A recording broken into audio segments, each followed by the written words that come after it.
नमस्कार, सनातन विचार में आपका स्वागत है। आज जिस पुस्तक पर हम चर्चा कर रहे हैं वह चौखंबा विद्याभवन वाराणसी द्वारा प्रकाशित पुराण विमर्श है। लेखक आचार्य बलदेव उपाध्याय हैं। पुस्तक का मूल्य 500 रुपये है। बैक कवर पे चौखंबा विद्याभवन द्वारा प्रकाशित अष्टादश महापुराण की सूची दी हुई है। इसमें से आप देखिएगा कई पुराण मूल मात्र लिखा हुआ है, भाषा टीका नहीं लिखा हुआ है। वो इसलिए क्योंकि ये पुराण जो है वो चौखंबा की अन्य जो संस्थाएं हैं, जैसे चौखंबा संस्कृत सीरीज ऑफिस, चौखंबा संस्कृत प्रतिष्ठान, चौखंबा सुर भारती इत्यादि, उनसे प्रकाशित होती हैं भाषा अनुवाद के सहित। तो ये जानकारी अगर आप चौखंबा के वेबसाइट पर थोड़ा एक्सप्लोर करेंगे पुराणों को तो आपको प्राप्त हो जाएगी। पुराण विमर्श, पुराण विषयक महत्वपूर्ण समस्याओं का प्रामाणिक समाधान। लेखक आचार्य बलदेव उपाध्याय, भूतपूर्व संचालक अनुसंधान संस्थान Shri Sampurnanand Sanskrit Vishwavidyalaya Varanasi. Authentic solution of fundamental problems of Purana. यहाँ वायु पुराण, महाभारत आदि पर्व,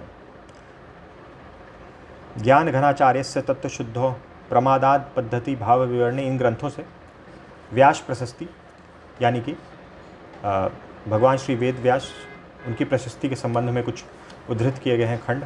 और यहाँ पुराण प्रशस्ति स्कंद पुराण, वामन पुराण, नारदीय पुराण से लेकर दिया गया है। वक्तव्य है प्रथम संस्करण का। पुस्तक के बारे में कह रहे हैं लेखक, इसमें पुराण के विषय में उत्पन्न होने वाली नाना जिज्ञासाओं तथा समस्याओं का समाधान पौराणिक अनुशीलन के आधार पर उपस्थित करने का लघु प्रयत्न किया गया है। लेखक के एक हाथ में श्रद्धा है तो दूसरे हाथ में तर्क। वह श्रद्धा विहीन तर्क का ना तो आग्रही है और न तर्क विरहित श्रद्धा का पक्षपाती। इन दोनों के मंजुल समन्वय के प्रयोग से ही पुराण का यथार्थ अनुशीलन किया जा सकता है। ध्यान देने की बात है कि पुराण के तथ्यों में आपाततः यथार्थता आभाषित न होने पर भी उनके मूल में अंतरंग में यथार्थता विराजती है, परंतु इसके लिए चाहिए उनके प्रति सहानुभूति, बहिरंग को हटाकर अंतरंग को पहचानने का प्रयास। यहाँ एक आख्यान प्रस्तुत कर रहे हैं वो। पुराण के महात्म्य के प्रसंग में रामकृष्ण परमहंस का विशिष्ट कथन उल्लेखनीय है। स्वामी विवेकानंद जी ने रामकृष्ण से एक बार पूछा, क्या पुराणों के कथानक सत्य हैं? परमहंस जी ने उत्तर में कहा, क्या पुराणों के तथ्यों की सत्यता है या नहीं? विवेकानंद, हाँ, उन तथ्यों में सत्यता तो निश्चय रूपेण है। रामकृष्ण, तब पुराणों के कथानकों में सत्यता वर्तमान है। परमहंस जी के उत्तर का निष्कर्ष यह है कि पुराणों के बहिरंग पर हमें कभी ध्यान न देना चाहिए। उनका अंतरंग अर्थात अंतःवर्णित तथ्य वेदानुकूल होने से प्रमाण कोटि में निश्चित रूप से आता है। तब हमें उनके बहिरंग की सत्यता के विषय में संशयालु न होना चाहिए। यहाँ लिखते हैं, पुराणों की विशिष्ट शैली से परिचित न होने के कारण अंतरंग की सत्यता में भी विद्वानों को संदेह बना हुआ है। संस्कृत भाषा के त्रिविध साहित्य की शैली में नितांत पार्थक्य है। वेद की शैली रूपकमयी है, पुराण की शैली अतिशयोक्तिमयी है और ज्योतिष की शैली स्वभावोक्तिमयी है। फिर उसका वर्णन आगे और कर रहे हैं। पुराणों के कथनों में सच्चाई है और गहरी सच्चाई है। यह किसी भी विवेकशील अध्येता के ध्यान में आ सकती है, परंतु इस अध्ययन के लिए चाहिए अनुसंधाता में सहानुभूति तथा ईमानदारी। बिना इनके पुराण का अनुशीलन भारतवर्ष के लोगों के लिए किसी प्रकार भी उपयोगी सिद्ध नहीं हो सकता। शुष्क छानबीन करने से मस्तिष्क को कुछ क्षणों के लिए आराम भले ही मिले, परंतु हृदय को चीर शांति नहीं मिल सकती। पुराण के अध्ययन के प्रति लेखक का यही दृष्टिकोण है जिसे उसने इस ग्रंथ में अपनाने का भरसक प्रयत्न किया है। काशीराज नरेश महाराजा डॉक्टर विभूति नारायण सिंह का पुराण का प्रत्येक शोधक चित्र ऋणी रहेगा। जिन्होंने अखिल भारतीय काशीराज निधि, ये ऑल इंडिया काशीराज ट्रस्ट, अगर आप ऑनलाइन सर्च करेंगे या एग्जॉटिक इंडिया पे देखेंगे तो इनकी एक मैगज़ीन आती है पुराण करके, मासिक मैगज़ीन आती थी, अभी शायद नहीं आती है या आती होगी तो मुझे जानकारी नहीं है, बट कई सारे आपको मिल जाएंगे। और कुछ पुराणों के भी पब्लिश्ड पुराण जो है अखिल भारतीय काशीराज निधि या ऑल इंडिया काशीराज ट्रस्ट, बहुत ही प्रामाणिक माने जाते हैं इनके भी पुराण। एक एग्जॉटिक इंडिया पे शायद वामन पुराण उपलब्ध है, लेकिन मैं ऑलरेडी गीता प्रेस की ले चुका था इसलिए मैंने नहीं ली। और प्लस वहाँ शिपिंग चार्जेस तो आप जानते ही हैं, जितना पुराण का मूल्य है उतनी ही शिपिंग चार्जेस भी है। लेकिन अगर आप बनारस या आसपास रहते हैं या अगर आप ऑनलाइन मंगाना चाहते हैं तो मंगवा सकते हैं। अन्य पुराण भी हैं, शायद दो या तीन पुराण हैं बस, अंग्रेज़ी में भी है एक और हिंदी में 2 हैं शायद एग्जॉटिक इंडिया पे उपलब्ध। और इस संपूर्ण पुस्तक में जो पुराण पत्रिका है उसमें जो विभिन्न पुराणों के पे जो एकेडमिशियंस ने लेख पब्लिश किए हैं, जो रिसर्च वर्क पब्लिश किया है, उसका बहुत जगह उल्लेख है इस पूरे पुस्तक में। तो काशी नरेश महाराजा डॉक्टर विभूति नारायण सिंह का पुराण का प्रत्येक शोधक चिर ऋणी रहेगा। उन्होंने अखिल भारतीय काशीराज निधि की स्थापना कर पुराणों के विशुद्ध संस्करण प्रकाशित करने का स्तुत्य प्रयत्न किया है और जिनकी पुराण पत्रिका 6 वर्ष का नियमतः प्रकाशन शोध दृष्टि से नितांत उपायदेय है। लेखक काशी नरेश का विशेष आभार मानता है, उनके प्रकाशनों को व्यवस्थित उपयोग इस ग्रंथ में किया गया है। उसके बाद उन्होंने अन्य लोगों का धन्यवाद किया है। यहाँ कुछ चित्र प्रयोग किए गए, उसके बारे में जानकारी है। इस ग्रंथ में दिए गए पौराणिक भूगोल के प्रदर्शनकारी मानचित्र के लिए मैं राय कृष्णदास जी का उपकार मानता हूँ। पुराण तथा इतिहास के चित्रों के लिए मैं सांग वेद विद्यालय रामघाट काशी के अधिकारियों का आभार स्वीकार करता हूँ। ये चित्र श्री तत्वनिधि में उद्धृत नृसिंह प्रसाद के वचनों पर के आधार पर बनाए गए हैं। श्री तत्वनिधि इस विषय का अपूर्व ग्रंथ है, जिसका संकलन मैसूर के महाराज की आज्ञा से हुआ था और जिसका प्रकाशन वेंकटेश्वर प्रेस बम्बई ने किया है। archive.org पे आप श्री तत्वनिधि देख सकते हैं। मल्टीपल वॉल्यूम्स में आती है शायद, उस पर मैंने सर्च किया था तो वॉल्यूम 3, वॉल्यूम 4, वॉल्यूम 5 इस तरह से आ रही थी। द्वितीय संस्करण के लिए 2 शब्द हैं। ये देखिए, द्वितीय संस्करण है, ये भी 78 का है, 1978 का। विषय सूची दी गई है। प्रथम परिच्छेद पुराण की प्राचीनता, इसमें पुराण की व्युत्पत्ति, इतिहास की व्युत्पत्ति बताया गया है कि पहले इतिहास और पुराण अलग अलग थे, फिर कैसे वो एक हो गए, आपस में मिल गए, फिर जो डिफरेंसेस थे, जो भी उनमें भिन्नताएं थी, वो मिक्स हो गई। इतिहास पुराण का पार्थक्य, अथर्ववेद में पुराण का उल्लेख, ब्राह्मण साहित्य में पुराण, आरण्यक एवं उपनिषद में पुराण, आश्वालयन गृह सूत्र में पुराण, आपस्तम धर्म सूत्र में पुराण, पुराण और महाभारत, पुराण और रामायण, पुराण तथा कौटिल्य, पुराण तथा धर्म स्मृति, दार्शनिक गण और पुराण, कुमारिल और पुराण, शंकराचार्य और पुराण, आचार्य विश्वरूप और पुराण, बाण भट्ट और पुराण, और फिर निष्कर्ष। इन्होंने ये बताया कि पुराण भी जैसे वेद पहले एक थे तो पुराण भी एक थे, फिर 4 संहिताएं बनी उसमें, और फिर वो 4 संहिताएं जो हैं धीरे धीरे जैसे समय बढ़ता गया तो लोगों को समझाने के लिए और उसमें कथाएं और ऐड होती गई, तो फिर वो 18 जो महापुराण है उसका रूप उन्होंने ले लिया। द्वितीय परिच्छेद में पुराण का अवतरण, पुराण की द्विविध धारा, पुराण का स्वरूप, वेदकालीन द्विविध धारा, ऋषि का अर्थ, मुनि का अर्थ। इन्होंने अपनी पुस्तक में कहा कि पुराण जो है वो इस रूप में नहीं एग्जिस्ट करते थे, लेकिन पुराण थे वो अपने भिन्न रूप में वैदिक काल में भी उपलब्ध थे। फिर उनका स्वरूप थोड़ा थोड़ा बदलता गया, फिर जैसा मैंने पहले बताया एक ही पुराण था, फिर 4 संहिताएं बनी, फिर 18 महापुराण के जिस रूप में हम आज देखते हैं। अथर्ववेद की परंपरा, भृगु का परिचय, अथर्व परंपरा में इतिहास पुराण, परिप्लव आख्यान में और पुराण, नूतन उपलब्धियां, सूत की समस्या, पुराण संहिता का उपादान। तृतीय परिच्छेद में अष्टादश पुराण है। पुराण संख्या का तात्पर्य 18 क्यों है, पुराण क्रम, किसको पहला पुराण माना जाता है, किसको 18, पुराणों का विभाजन। और हाँ, इसमें जो 18 पुराण हैं, एक तो ये था आपका डिबेट का पॉइंट कि शिव पुराण महापुराण है या वायु पुराण, तो इन्होंने जो भी तर्क दिए हैं उसके आधार पर इन्होंने वायु पुराण को महापुराण माना है, शिव महापुराण को महापुराण नहीं माना। फिर श्रीमद् देवी भागवत और भागवत पुराण में कौन पुराण है, तो इन्होंने भागवत पुराण को महापुराण माना है, श्रीमद् देवी भागवत को उप पुराण माना है। तो इनके जो 18 पुराणों की सूची है उसमें वायु पुराण और श्रीमद् भागवत पुराण है, उसमें शिव पुराण, शिव महापुराण और श्रीमद् देवी भागवत पुराण नहीं है। हालांकि हम जो अपने महापुराण अभी देखेंगे उसमें हम 20 पुराण देखेंगे, यानी कि हम जो 18 महापुराण है उसमें जो ये 2 जो जिन भी 2 को आप एक्स्ट्रा माने, शिव महापुराण, श्रीमद् देवी भागवत या भागवत या वायु पुराण, वो हम उन 4 को मिला के और बाकी 16 को मिला के 20 पुराण हम कवर करने का प्रयास करेंगे। दोनों पुराणों का वर्तमान स्वरूप, चतुर्थ पुराण का लक्षण। भागवत श्रीमद् देवी भागवत में इन्होंने दान सागर करके एक पुस्तक है श्री बलाल देव की, उसमें से प्रमाण प्रस्तुत किए हैं। निबंध ग्रंथों का साक्ष्य इस सेक्शन में बलाल सेन और पुराण, तो दान सागर और पुराण इन्हीं का ग्रंथ है शायद, दान सागर। तो उसमें जो उन्होंने भागवत लिखा है, भागवत में ये दान से संबंधित निबंध ग्रंथ है, जो विभिन्न पुराणों में जो दान संबंधित जो चीज़ें हैं उनका संकलन है इसमें, और बहुत ही अच्छा ग्रंथ माना जाता है ये। तो इसमें जो उन्होंने भागवत के संदर्भ में टिप्पणी की है उसके आधार पर इन्होंने कंक्लूड किया है कि भागवत पुराण जो है वो महापुराण है और श्रीमद् देवी भागवत उपपुराण है, बाद का पुराण। फिर पुराण के लक्षण, कोई भी हम पुराण का इस तरह का ग्रंथ देखेंगे, एक ग्रंथ हम और देखने का प्रयास करेंगे, पुराण पंच लक्षण। तो विभिन्न पुराणों में पुराण के 5 लक्षण बताए गए हैं कि हर पुराण में ये 5 चीज़ें होती ही हैं। एक है सर्ग का लक्षण, यानी कि सृष्टि किस प्रकार से, प्रतिसर्ग यानी कि प्रलय, वंश, मनवंतर यानी कि काल का निर्णय, और वंशानुचरित। वंश हो गया जो वंश परंपरा हो गई राजाओं की, विभिन्न वंशों के, वंशानुचरित हो गया उनके बारे में जो आख्यान है, जो कथाएं हैं, वो वंशानुचरित में आ गई। तो सर्ग, प्रतिसर्ग, वंश, मनवंतर और वंशानुचरित ये पुराण पंचलक्षण में आते हैं और हर पुराण में ये 5 चीज़ें होती हैं। श्रीमद् भागवत महापुराण में मगर 10 लक्षण दिए गए हैं। हालांकि लेखक ने ये फिर आगे अपने लेखनी में दिखाया है कि कैसे ये जो 10 लक्षण हैं वो इन्हीं 5 लक्षणों में समाहित हो जाते हैं, किस तरह से उनको ग्रुप कर करके दिखाया गया है। फिर पुराणों का इन्होंने परिचय दिया है। जो 18 महापुराण हैं, यहाँ देखिए इन्होंने वायु पुराण लिया है, श्रीमद् भागवत महापुराण लिया है। क्या उसमें विषय हैं, उनके बारे में किस तरह से कुछ जो वैष्णव पुराण हैं वो धीरे धीरे शैव पुराण हो गए, मतलब नाम से भी आपको लगेगा वैष्णव पुराण है, मगर उस पर उन पर कम ही अंश जो पुराण का है वो अपने नाम के हिसाब से जो विषय है उस पर डिवोटेड है, और बाकी जो है वो शंकर भगवान और उनसे जुड़ी हुई महिमा का उसमें वर्णन है। तो किस प्रकार से वो बदलाव हुआ। फिर अग्नि पुराण के संबंध में भी माना जाता है कि अभी जो करंट में अग्नि पुराण हम पढ़ रहे हैं वो उसका मूल स्वरूप नहीं है, क्योंकि कई सारे निबंध ग्रंथों में जो उल्लेख किया गया अग्नि पुराण से वो आज जो उपलब्ध अग्नि पुराण है उसमें उपलब्ध नहीं होता। खैर ये सब जब हम अग्नि पुराण देखेंगे तो उस समय भी इसके बारे में विस्तार से चर्चा करेंगे। पंचम परिच्छेद में पुराण में अवतार तत्व उस पर चर्चा है। जो लेखक स्वयं हैं वो अद्वैत मत पर उनका विश्वास है और वो वैष्णव हैं।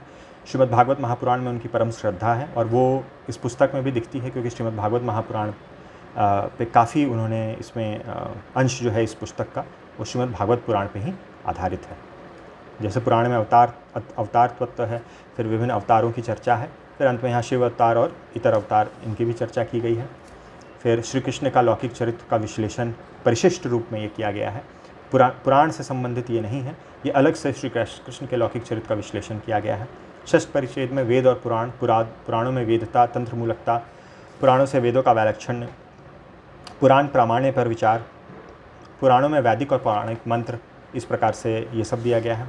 वैदिक प्रतीकों का पौराणिक व्याख्या, वैदिक आख्यानों और पुराण का उपबृहन। अब इसमें एग्जाम्पल में ये बहुत अच्छा सेक्शन है, नचिकेतोपाख्यान, जो यम नचिकेता संवाद है वो वेद में किस तरह से आया है, वेद में क्या उसके बारे में लिखा हुआ है, तैत्तिरीय ब्राह्मण में किस प्रकार से आया है, कठोपनिषद में किस प्रकार से आया है। कठोपनिषद हमने देखा है चैनल पे विभिन्न पुस्तकें, तो उसमें भी है। महाभारत में किस प्रकार से आया है, तो ये 4 जगहों पे किस प्रकार से आया है, और पुराण में किस प्रकार से आया है।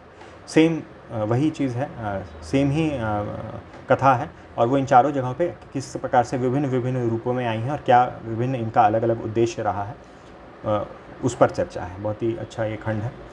पुराणों का वर्ण विषय जो पुराण पंच लक्षण है उन्हीं के बारे में चर्चा है। जैसे सृष्टि तत्व हो गया, जो सर्ग प्रथम लक्षण, उस पर चर्चा है कि क्या विभिन्न पुराणों में उसके विषय में क्या क्या लिखा गया है। प्रतिसर्ग यानी कि प्रलय के बारे में क्या क्या लिखा हुआ है। मनवंतर का विवरण, काल के समय में क्या लिखा हुआ है। 14 मनवंतरों के नाम, मनवंतर के अधिकारी, उनके कार्य, अधिकारियों के नाम, सृष्टि का आरंभ। पुराण में धर्मशास्त्रीय विषय, उस पर चर्चा की गई है। श्राद्ध, दान, व्रत, तीर्थ महात्मा, राजधर्म, वो सब के बारे में पुराण में क्या चर्चा है। पुराणों में विज्ञान, अश्वशास्त्र, आयुर्वेद, रत्न परीक्षा, वस्तु विद्या, ज्योतिष, सामुद्रिक शास्त्र, धनुर्विद्या, इन पर क्या है। विचित्र विद्याएं कुछ, उन पर भी चर्चा है। अनुलेपन विद्या, स्वेच्छा रूप धारणी विद्या, पद्मिनी विद्या, जालंधरी विद्या, विद्या गोपाल मंत्र इत्यादि। पौराणिक भूगोल के बारे में काफ़ी विस्तृत चर्चा है। अच्छा खंड है ये भी, पौराणिक भूगोल। और इसमें आपको शक्द्वीप का भूगोल, जम्बूद्वीप का भूगोल, जम्बूद्वीप के 9 वर्ष, जिसमें से एक भारतवर्ष भी है, और बाद में कैसे वो भारतवर्ष फैल के समस्त जम्बूद्वीप ही भारतवर्ष हो गया। कुल पर्वत, तंत्र दृष्टि में भुवन। फिर अष्टम परिच्छेद में पौराणिक वंश वृत्ति के बारे में चर्चा की गई है। ये भी जो पुराण पंच लक्षण है उसमें जो वंशानुचरित और वंश हैं उनमें से एक लक्षण है। तो विभिन्न वंशों की जो पुराणों में चर्चा की गई है उसका है। पौराणिक धर्म, पौराणिक हिंदू धर्म का स्वरूप, महाभारत में धर्म का स्वरूप, पौराणिक भक्ति का वैदिक उद्गम, भगवान नाम, निरुक्ति और प्रभाव, पौराणिक धर्म पर तांत्रिक प्रभाव, तंत्र का प्रभाव। फिर पौराणिक देवताओं के बारे में चर्चा की गई है। पंचदेव, विष्णु, रुद्र, शिव, गणपति, त्रिदेवों की मूर्तियाँ, ब्रह्म, सूर्य, पुराणों का दार्शनिक तत्व। फिर जैसा मैंने बताया श्रीमद् भागवत के ऊपर भक्ति शास्त्र का सर्वस्व। फिर श्रीमद् भागवत के ऊपर ये अलग से एक खंड है जिसमें साध्य तत्व, साधन तत्व, भगवती साधना, श्री कृष्ण और सुदामा, इन सब विषयों पर चर्चा है। एकादश परिच्छेद में पुराणों का देश और काल, इसमें किस पुराण की रचना भारतवर्ष के किस खंड में हुई, और उसके सपोर्ट में इन्होंने प्रमाण भी दिए हैं कि क्यों इनका मानना है कि इस पुराण जो है ये नर्मदा नदी के किनारे या उसके आसपास कहीं बनाया गया, ये पुराण उड़ीसा में कहीं बनाया गया, ये पुराण मिथिला प्रदेश में कहीं बनाया गया, ये पुराण कहीं दक्षिण प्रदेश में बनाया गया। उसके लिए वो प्रमाण भी प्रस्तुत करते हैं लेखक, और किस काल में इसकी रचना की गई उस पर चर्चा है। भागवत की टीकाएं तथा टीकाकार, उस पर अलग से सेक्शन है और करीब 10 टीकाओं का इन्होंने वर्णन किया है। भावार्थ दीपिका जो श्रीधर स्वामी की टीका है, जिसको हम श्रीधरी नाम से जानते हैं, काफ़ी प्रसिद्ध टीका है। सूक्ष्म पक्षिया, सुदर्शन सूरी, भागवत चंद्रिका, वीर राघव, पद रत्नावली, विजय ध्वज, सुबोधनी, वल्लभाचार्य, ये भी बहुत फेमस है। और इस पर इन्होंने ये भी बताया कि सारी टीकाएं संपूर्ण श्रीमद् भागवत महापुराण पे नहीं है। कुछ टीकाएं जो हैं किसी केवल दसम स्कंध पे है, कुछ एकाद स्कंध पे हैं, कुछ पूरी हैं, कुछ संक्षिप्त हैं, कुछ विस्तृत हैं। सिद्धांत प्रदीप शुकदेवाचार्य, बृहद वैष्णव तोषणी सनातन गोस्वामी, क्रम संदर्भ जीव गोस्वामी, सारार्थ दर्शनी विश्वनाथ चक्रवर्ती, हरि भक्ति रसायन श्रीहरि। फिर देवी भागवत की टीका शैव नीलकंठ, इनकी महाभारत की टीका भी आती है। और जो वीर शैविज़म पे हमने वेदांत सूत्र पे पुस्तक देखी थी, उसमें इनके ऊपर काफ़ी विस्तृत चर्चा थी। उस पुस्तक में बताया गया था कि कोई लोग मानते हैं कि शैव मत से 3 भाष्य हैं वेदांत दर्शन पे, लेकिन उन्होंने कहा था कि नहीं, 2 ही हैं, एक श्री कंठाचार्य का और एक श्रीपति पंडिताचार्य का। तो और श्री नीलकंठ ने, मगर उस पुस्तक के हिसाब से अगर मुझे सही याद है तो करीब करीब सभी पुराणों पे इन्होंने टीका लिखी है। हालांकि यहाँ पे सिर्फ देवी भागवत के संदर्भ में इनकी टीका को उल्लेख आया। फिर विष्णु पुराण की टीकाएँ श्रीधरी, विष्णुचित्ती और वैष्णवाकूत चंद्रिका। फिर 12 परिच्छेद है, पुराणों की भाषा और शैली, किस प्रकार की भाषा का प्रयोग किया गया है। और पाणिनि व्याकरण से अपाणनीय प्रयोग है पुराणों में, तो वो क्यों है, कैसा है। इसमें श्रीमद् भागवत का काव्य सौंदर्य, श्रीमद् भागवत का वैशिष्ट, ये भी श्रीमद् भागवत पुराण पे केंद्रित हैं ये चर्चाएं। फिर परिशिष्ट प्रारंभ हो जाता है। इस संदर्भ में जहाँ भाषा शैली है वहाँ पे कालिदास का क्या प्रभाव रहा पुराणों की रचना में, उसके लैंग्वेज पे, बाण का क्या प्रभाव रहा पुराणों की रचना उस पर, तो उन सब पे भी चर्चा है। फिर परिशिष्ट में पुराणों का विषय विवेचन, इसमें जो अष्टादश पुराण है, जो 18 पुराण हैं, उन सभी की विषय अनुक्रमणिका दी गई है। और फिर परिशिष्ट 2 में सहायक ग्रंथ सूची। तो ये पुस्तक के बारे में एक ब्रीफ समरी है। इस तरह की जो अभी हम देखेंगे, अन्य पुस्तकें भी देखेंगे इस तरह की, तो मोटा मोटी जो विषय सूची होगी वो इसी प्रकार की होती है, जैसा अभी तक मेरी समझ में आया। जैसे जैसे हम पुस्तक देखेंगे तो वो चीज़ और स्पष्ट होती जाएगी। 2 चित्र हैं। पुराणम चंपकाभासम शुकवक्त्रम चतुंदिलम अक्षय सूत्राभ्याम गेयम नानाभरण भूषितम। प्रथम परिच्छेद, पुराण की प्राचीनता। फॉन्ट जैसा वो छोटा फॉन्ट है, लेकिन ऐसा कोई बहुत पढ़ने में दिक्कत नहीं है। प्रिंट का कोई बहुत मेजर इशू मुझे नहीं दिखा इसमें। एकाध अक्षर जो इधर उधर हल्के फुल्के हो जाते हैं, उस तरह की त्रुटियां हैं, मगर ऐसा कोई बड़ी त्रुटि नहीं है। बहुत सारे फुटनोट दिए गए हैं, बहुत सारे यहाँ मूल श्लोक जो हैं पुराणों से उद्धृत किए गए हैं, जैसा आप यहाँ नीचे देख सकते हैं। ये देखिए, सब मूल उद्धृत किया गया है विभिन्न पुराणों से। यहाँ भी दिया गया है, अंदर भी, और नीचे फुटनोट में भी दिया गया है। यहाँ जैसा मैंने बताया कि चर्चा में ये भी बता रहे हैं कि किस प्रकार से वैष्णव पुराण जो है उसमें धीरे धीरे शैव तत्व जो हैं वो आ गए। तो एक सूची इन्होंने दी है। तमिल ग्रंथों में पुराणों के 5 वर्ग किए गए हैं: ब्रह्म, सूर्य, अग्नि, शिव और विष्णु। ब्रह्म में ब्रह्म पुराण तथा पद्म पुराण आ गया, सूर्य में ब्रह्म वैवर्त पुराण आ गया, अग्नि में अग्नि पुराण, शिव में शिव, स्कंद, लिंग, कुर्म, वामन, वराह, भविष्य, मत्स्य, मार्कंडेय तथा ब्रह्मांड। तो अब ये देखिए, कुर्म, वामन, वराह, ये सारे, मत्स्य, तो ये सारे पुराण जो हैं तमिल ग्रंथों में शिव पुराण के अंतर्गत आते हैं। और अभी भी इनकी जो विषय वस्तु है उसमें भी काफ़ी शिव तत्व है।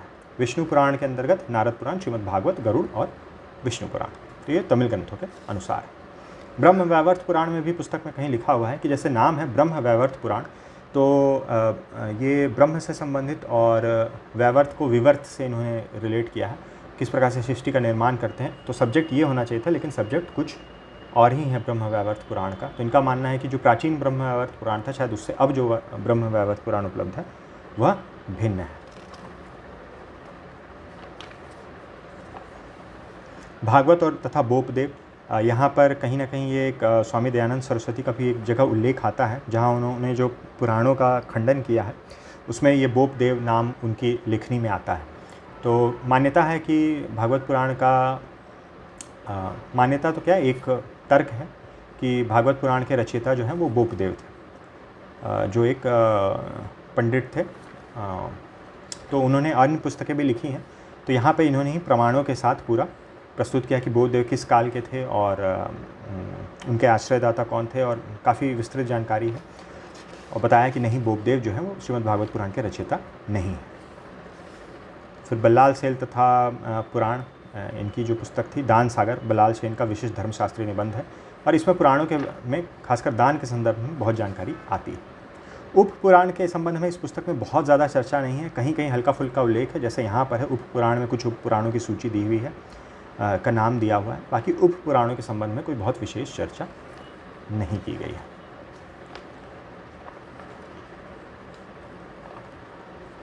यहाँ पर एक ये जो भौगोलिक हमने जो भूमिका में देखी थी, जो चित्र बनाया गया है पौराणिक जानकारी के आधार पर, वह है विभिन्न द्वीपों का और द्वीपों के अंदर विभिन्न वर्षों का। तो वर्ष जैसे हम भारतवर्ष बोलते हैं तो कंट्रीज़ हो गई, और द्वीप को आप कॉन्टिनेंट समझ सकते हैं। तो एक पौराणिक भूगोल के ऊपर ये चैप्टर है। शक द्वीप और श्वाक द्वीप ये, हाँ, और पुस्तक में भूगोल में एक और काफ़ी इंटरेस्टिंग चीज़ है इस पुस्तक में कि जो भूगोल है उसको इन्होंने, हम जो मॉडर्न ज्योग्राफिकल नेम्स जानते हैं कंट्रीज़ के या कॉन्टिनेंट्स के, तो इन्होंने उसको उससे रिलेट करके बताया है। तो जैसे ये है कि पाताल लोक जो है वो आपको सेंट्रल अमेरिका और सदर्न अमेरिका के आसपास कहीं उसको पाताल लोक, जिसको पाताल लोक कहा गया है। और उसके इन्होंने काफ़ी प्रमाण भी दिए हैं, जैसे एज़टेक और माया सिविलाइजेशन के बारे में पढ़ा है, तो माया सिविलाइजेशन को इन्होंने मायासुर से रिलेट किया है।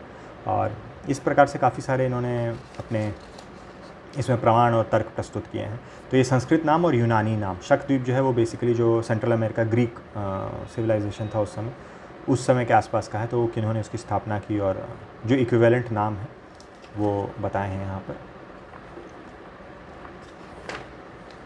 जो वंशावली है इस प्रकार से बिल्कुल फ्लो चार्ट के फॉर्म में वंशावली दी गई है, विभिन्न जो पौराणिक वंशावलियाँ हैं वो दिया गया है पुस्तक में।